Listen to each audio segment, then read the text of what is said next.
Har'a keessummaa kabiraas nan qabaa gabaasa haarawaa tokko dabalannee jirra biyyarraa. Mee maqaasaa ofumaa sanaa beeksisu. Akka mooltan dhaggeeffattoota raadiyoo sagalee Ameerikaa aan Mitikuuf Qaaduuti. Galatoomii Mitikuu baga nagaan gurmuu hojii keenyaatti dabalamteen jedhaa yeroo hojii gaarii siif haa ta'u. Guddaa galatoomii baga nagaan na eegdan. Dhaggeeffattoota keenyaa gara qophiilee keenyaarraaf qabnuutti ennaan deebi'u immoo golli nageegumsaa akka tokkummaa mootummootaa marii kaleessa mata duree nageenyaaf sabatiinsa Afrikaa jedhuun geggeesse keessatti dhimma Itiyoophiyaa keessumaa rakkoon Itiyoophiyaa gama kaabaa keessaa dhimma ijoo ture.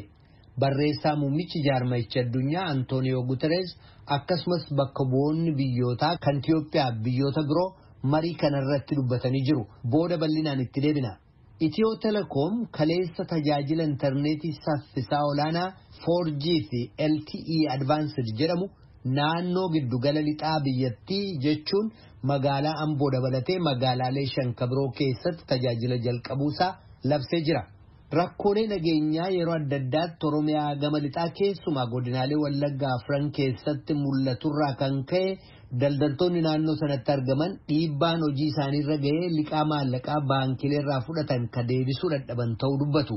Kanneeniif kabiroo sagantaa keenyarraa keessaa qabna dhaggeeffattoota keenyaa gara xumuraatiin waliin turaa jenna. Akka mooltan oduun galgala kanaaf qabnu kunoo. Mootummaan naannoo Affaar hidhattoonni naannoo Somaalee dhalattoota nagaa naannoo Affaar irratti haleellaa raawwatan jechuun himate. Haleellaa sanatti aansuudhaan daandiin Finfinneedhaaf Jibuutii wal agarsiisu yeroo murtaa'eef haleellaan sun raawwatamuun kan ibsame Affaariif Somaaleen gandeen isaan kan kooti jechuun irratti wal falman sadii keessaa tokko kataate hunduufoo irratti. Naannoon Somaalee humnootii nageenya federaalaan eegumsa akka godhamuuf kan murtaa'e gandeen sadii keessaa hidhattoonni naannoo Affaar ganda lamarratti haleellaa raawwachuudhaan dhalattoota saba Somaalee dhibbaan lakkaa'aman ajjeesuu isaaniif mootummaan federaalaas eegumsa sarraa eegamu waan hin godhiniif gara ganda sadaffaatti poolisii naannoo erguusaaf gandattii irratti haleellaa raawwachuuf ka turan hidhattoota Affaar ofirra deebisuusaa ibsee jira.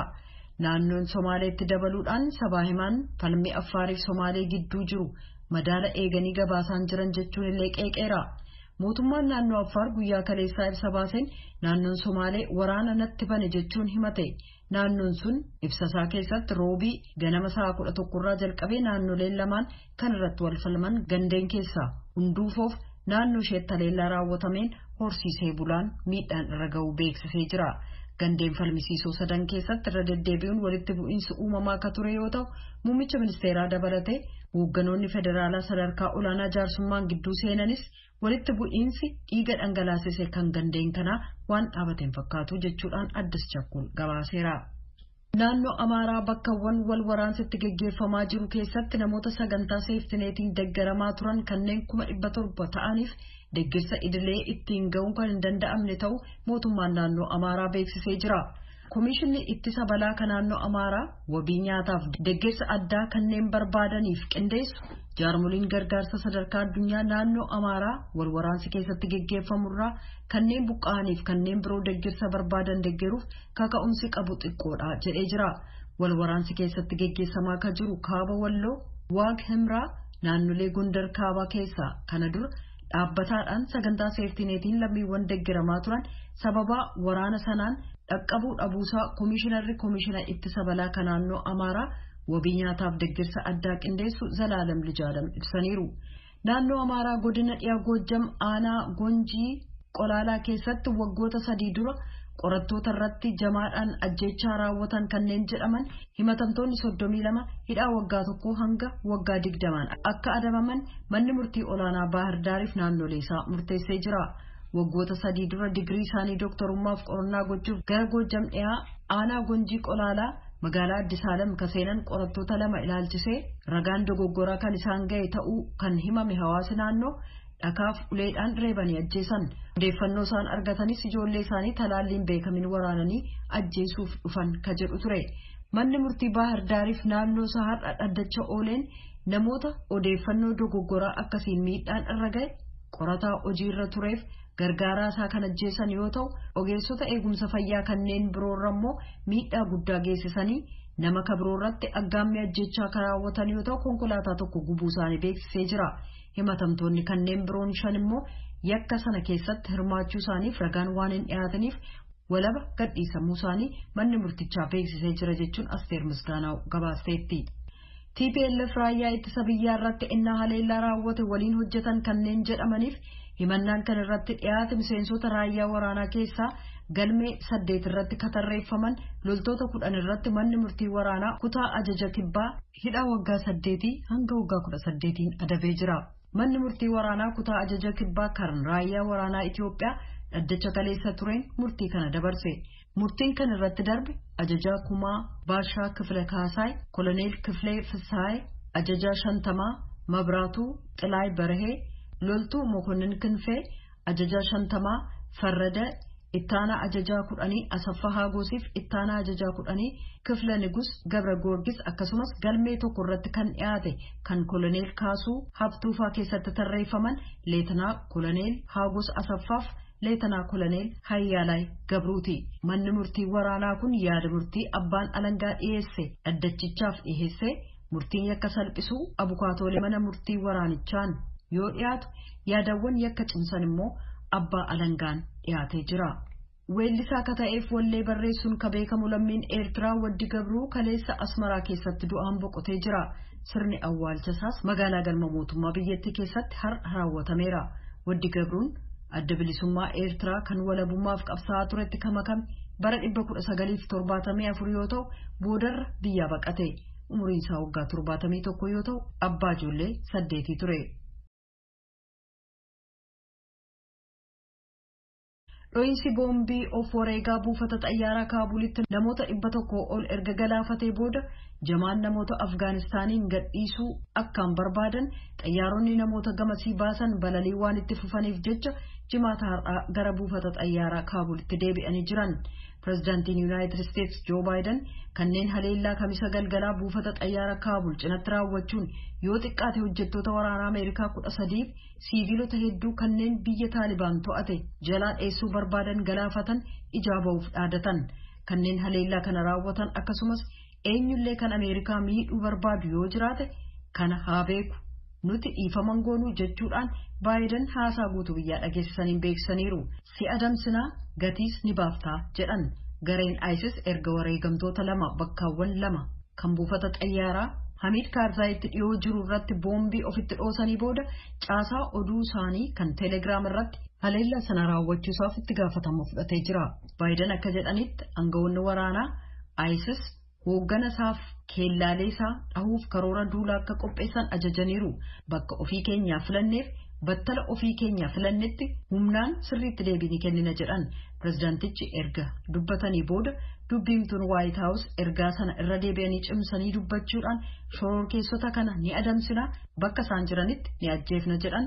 Oduun ammaaf qabnu kanuma. Itiyoo Telekoom magaalaan booda dabalatee magaalaalee naannoo giddugala lixaatti argaman 5 keessatti tajaajila intarneetii saffisaa olaanaa 4G fi LTE Advanced jedhamu jalqabuusaa kaleessa sirna magaalaan bootti geggeessame irratti beeksisee jira.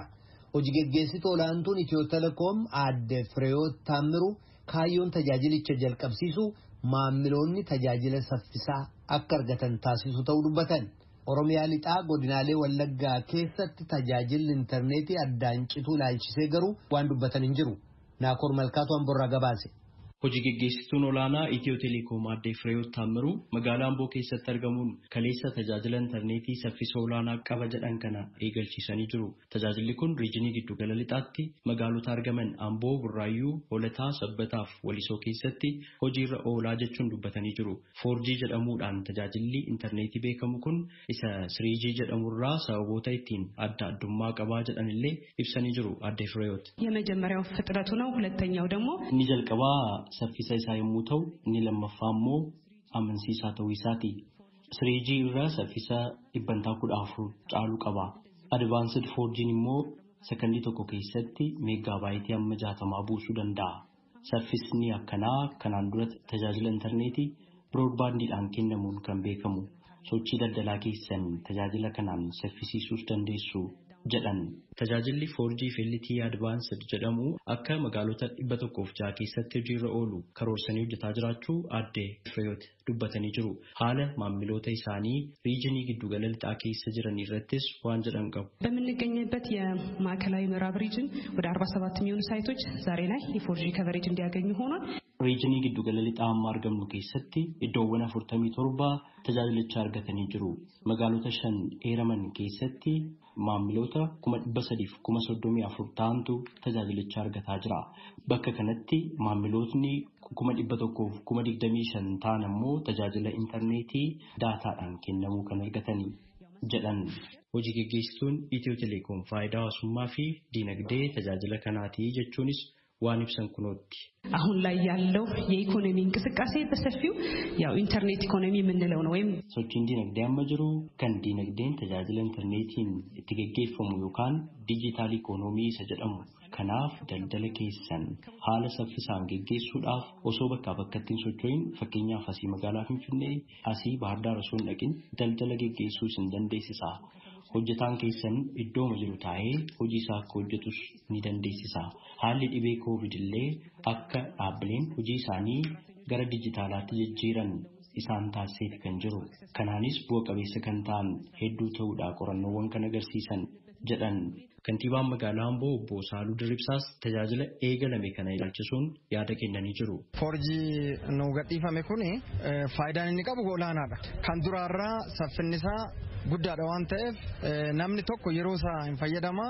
Lammaffaas tajaajila adda addaa argata. Bu'uura misoomaa isaa yoo gunne waajjira adda addaa irrattis dhaabbilee adda addaa irrattis dhaabbilee barnoota keenya irraa kaasne teekinooloojii kana bu'uura misoomaa isaa yoo gunne akka telekoom nu gadhiise kanaan faayidaan isaa olaanaadha inni itti kayyaannu. Kanaaf yeroo kee qusataa waan barbaadduun argatta.